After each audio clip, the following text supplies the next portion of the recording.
सभी सनातनी साथियों को सादर जय श्री राम। आज मैं देवेश नारायण अवस्थी, जिला प्रभारी हिंदू राष्ट्र शक्ति, जिलाध्यक्ष राष्ट्रीय ब्राह्मण परिषद, जनपद फर्रुखाबाद, उत्तर प्रदेश, आपके सम्मुख एक बहुत ही महत्वपूर्ण विषय लेकर आया हूं। शायद आपको ज्ञात हो या ना भी हो, हमारे देश में एक केंद्रीय वक्फ बोर्ड नाम से एक संस्था कार्य कर रही है। इस संस्था के अधिकार हमारी सुप्रीम कोर्ट से भी अधिक हैं। सबसे पहले 1913 में ये संस्था अंग्रेजों ने अस्तित्व में लाई।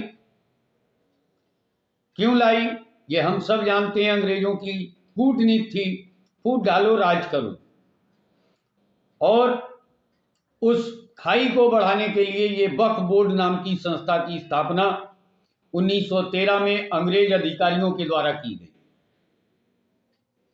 तत्पश्चात जब हम कथित आजादी को प्राप्त हुए तो 1954 में एक नया कानून कोट हुआ, जिसको आगे चलकर 1964 में तत्कालीन प्रधानमंत्री गुलाब वाले चाचा जी ने अनुमोदित किया और आजाद भारत में उसका अस्तित्व स्पष्ट किया। और सुनिए, इसके बाद 1993 में और 1995 में तत्कालीन कांग्रेस सरकारों ने इसमें बहुत अधिक शक्तियों का समाहित कर दिया। इस वक्फ बोर्ड नामक संस्था की कुछ 2-4 प्रमुख बातें आपसे शेयर करना चाहता हूं। इस वक्फ बोर्ड में सिर्फ और सिर्फ मुस्लिम होंगे, इसमें कोई दो राय नहीं है, क्योंकि संस्था ही मुस्लिमों के हित और हिंदुओं पर मुस्लिमों को शासन स्थापित करने के लिए बनाई गई थी। इस संस्था की कुछ धाराओं के बारे में आप जानेंगे तो पैरों तले जमीन हट जाएगी। ये संस्था और इसका संविधान हमारे बाबा साहब डॉक्टर भीमराव अंबेडकर जी के द्वारा निर्मित संविधान से भी ऊपर आता है। इसकी धारा 30 से लेकर 49 तक कई विषयों पर विस्तृत जानकारी देती हैं। इस वक्फ बोर्ड के 2 जाहिल गंवार सदस्य अगर आपके घर में आ जाते हैं और उनको ऐसा फील होता है, केवल अनुभव होता है, लगता है, उस लगते के आधार पर अगर वो आपसे कहते हैं कि वो घर जो आपका था, आपके नाम रजिस्टर्ड है, वो वक्फ बोर्ड की संपत्ति है, तो जानते हैं क्या होगा?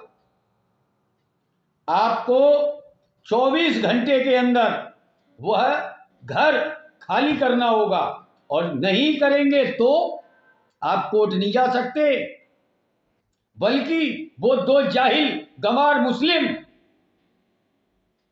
डीएम और नगर मजिस्ट्रेट को आदेश देंगे। दे ऑर्डर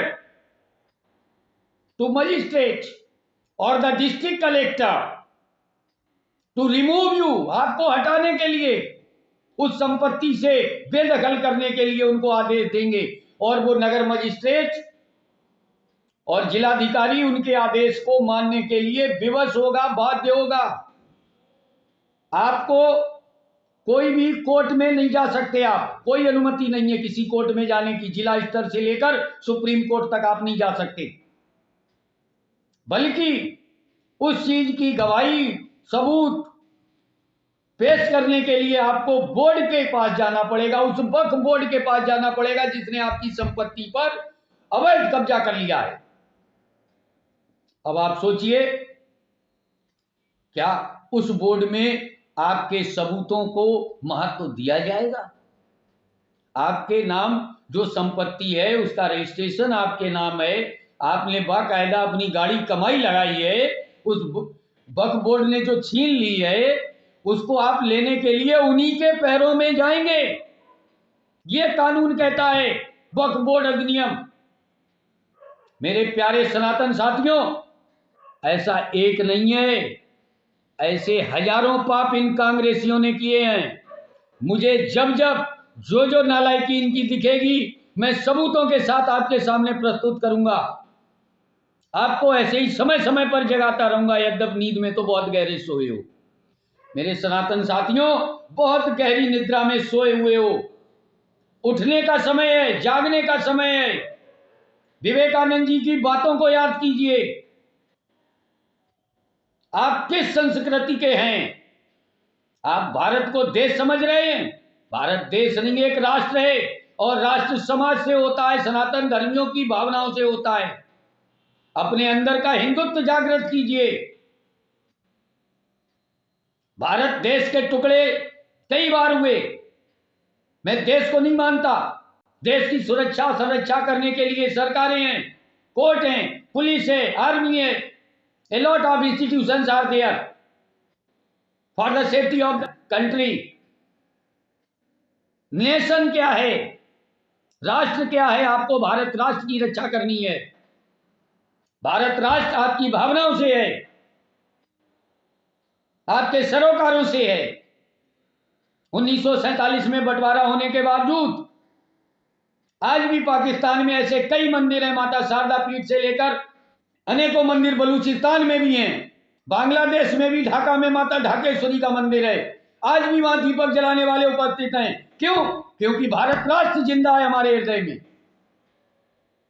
भारत राष्ट्र को जागृत कीजिए, देश की चिंता मत करिए।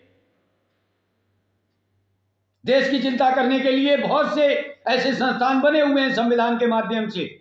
90 करोड़ से कम नहीं है इस देश में। 1% तो जागृत होइए। केवल मरना जानते हो, मारना नहीं जानते। हमारे सभी देवताओं के हाथ में हथियार हैं। ऐसा कोई एक देवता बताइए माता सरस्वती जी के अतिरिक्त जिसके हाथ में कोई ना कोई हथियार ना हो, कोई ना कोई अस्त्र शस्त्र ना हो। भगवान हमारे डरपोक हैं, हम बहुत बहादुर हैं, हमारे पास कोई हथियार नहीं। भगवानों को 8-8 भुजाओं में 8-8 प्रकार के हथियार लेने की आवश्यकता है।